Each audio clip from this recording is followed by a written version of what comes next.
morning, everyone. Welcome back again to my channel. And this is Prof. Wen. Isang doktor, professor, higit sa lahat, magaling magluto. Now, ang pa-vlog ko ay, itong car namin. Kasi ewan ko ba, pupunta ako sa Toyota para ipacheck.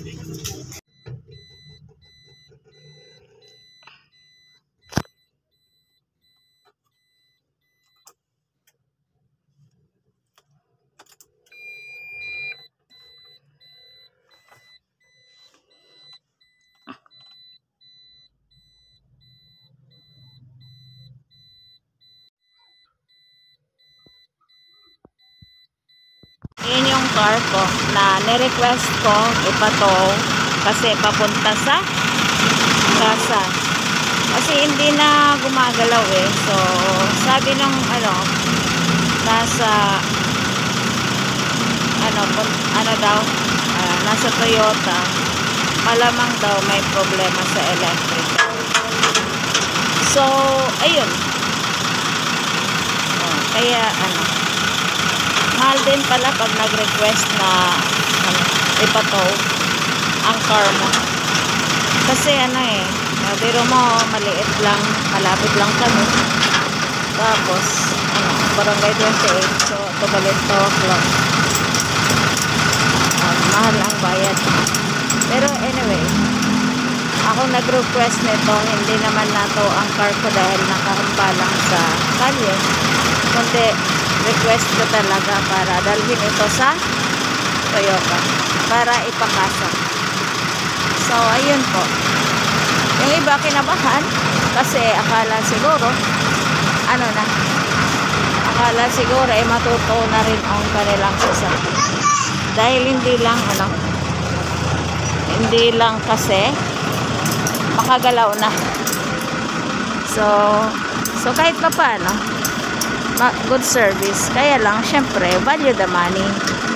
Syempre, nagpa-service ka. So, babayaran mo talaga. So, ayan. So, alis na kami. Punta na kami Toyota. May meeting kami eh. Tapos may pasok pa ako mga 5 o'clock. Kaya, ayoko naman na perwisyo, boss. Hindi naman ako violator. Hindi pwede yung ikaw pa mangunguna. Diba? Mga nangyayari ngayon. Pero, dapat,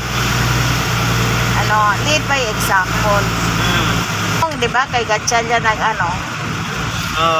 nangupahan na ako dyan.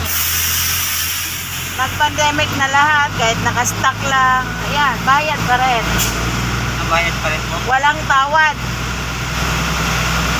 Diba? Kung ang bahay nga may yan, bayad pa rin. Bayad pa rin. Hirap talaga yung panahon yan mo. Kami nga po sa palaran. Diba? Aywan ko ba? Hindi na kami nakakauwi ng probinsya. Umuwi ka ng probinsya, ang dami requirements na hanapin. Kaya nga. Hanapan gawa ng antigen. Magkano na magpa-antigen? Ako, hindi na rin ako nakakauwi. Ang bahay ko nasa probinsya. Nasa Bicol. Syempre, mamaya may dumaan doon na Ricket. Kakaya naman nun.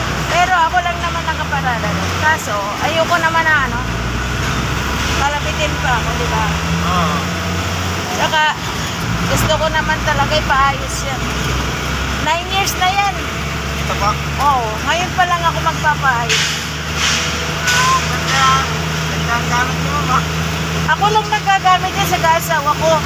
Nag-pandemic, bihira ko, di ba? Puro online kami. Bihira po yung sasakyan na 9 years kayo. Bihira lang masira. Ngayon lang kami magpapaganyan. Diba? Napakabuti ng Diyos. Pero gusto ko nga i-trade in na yan eh. Yan po. Siyempre kailangan bago naman.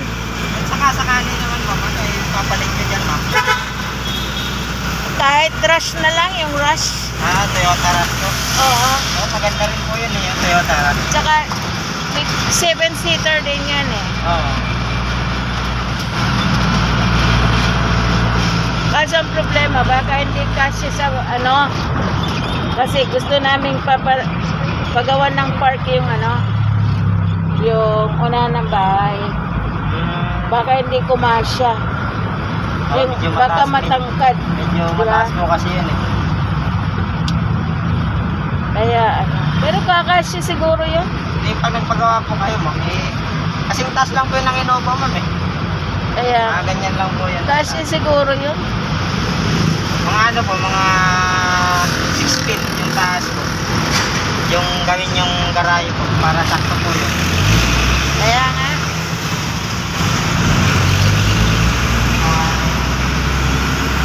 Akala nung kapitbahay namin, nagtuto na. Yun naman niya yun na.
ay ano, papuntang Toyota kasi magpapa-check up nung car ko. So, napakainit. Napakainit talaga. So, ayun po. So, gano'n naman talaga eh. Sanay naman ako sa exercise. So, kaya nga, at this time, praise God kasi wala pa ako maintenance. Nandito po ako sa Toyota. Nandito po ako ngayon sa Toyota. Pinakonsult ko po yung sasakyan. So, ayan. Kasi medyo hindi na may problema. So, ayan. So, ayan. Nandito pa rin ako sa Toyota. So, ayan. Kasi pinapaayos ko yung yung aking car. So, titignan ko na rin naman. May maganda.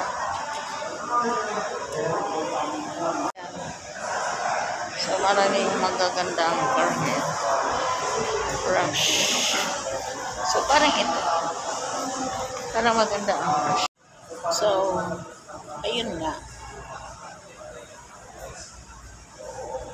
So, nandito pa rin ako sa Toyota. So, while waiting, hinihintay ko kasi yung tawag ng magtotoo ng sasakyan ko papunta dito para ma-service ako.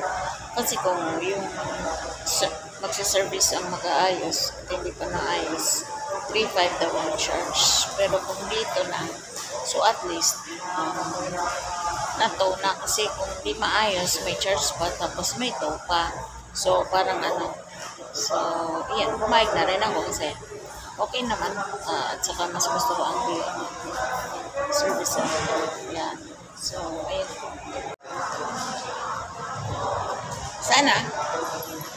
Sana maayos agad yung car ko para kung kaya naman na na-trade in.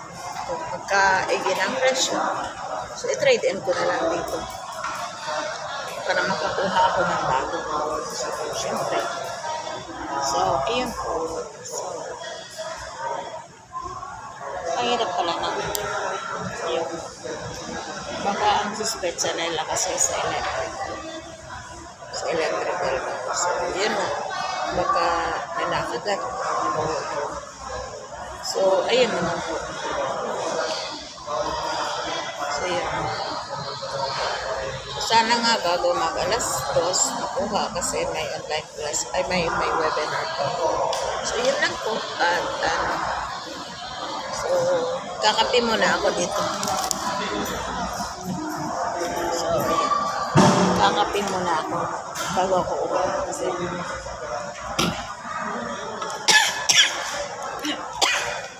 nihintay ko yung tawag. Okay, welcome back to the channel again, guys. This is Profen, isang doktor, professor, tigit sa lahat. Magaling na po ito. So, nandito po ako sa kinuhanan ko ng sasakyan. So, tandaan po natin na ang vlog ko na to ay hindi naman ako binayaran para i-vlog ko ang company na to. Ay pagkos gusto ko lang i-share kung saan ako kumuha ng sasakyan dito sa may ulit po. So, ayan po. So, ayan. Pero ito yung gusto ko kung kukuha man ako. Pero syempre, hindi ganun ang kulay. So, ayan po. So, ayan. Alis na po ako. At may classic pa ako mamaya. Classic ko sa BCC. Ayan po, God bless you all.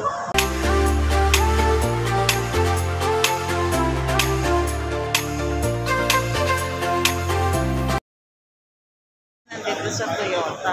So, kukunin ko yung car ko na pinayos. Toyota ba rin? Ayan ang kukunin ko.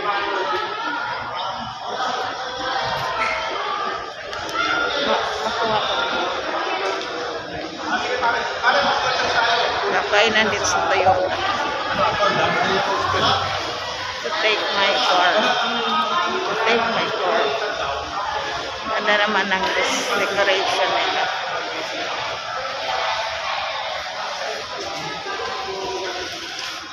Ganda. So, ayan siya. So,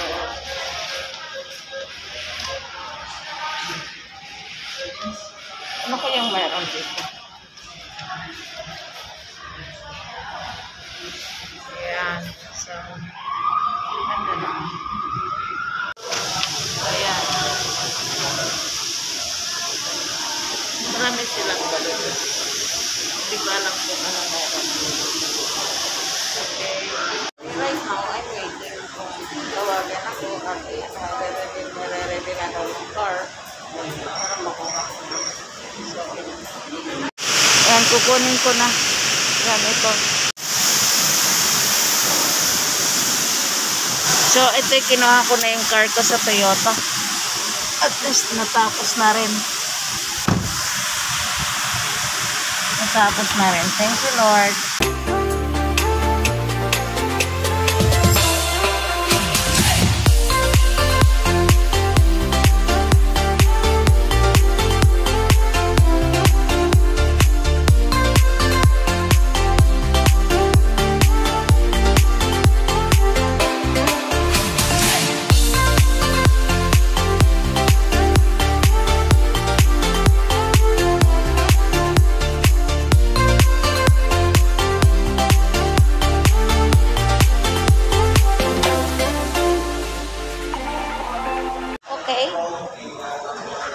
Before you close my channel, or before we end this channel, please don't forget to like, share, comment, subscribe sa mga hindi ka nakaka-subscribe, and press the bell so that you will be notified for my next vlog. So yan, salamat po.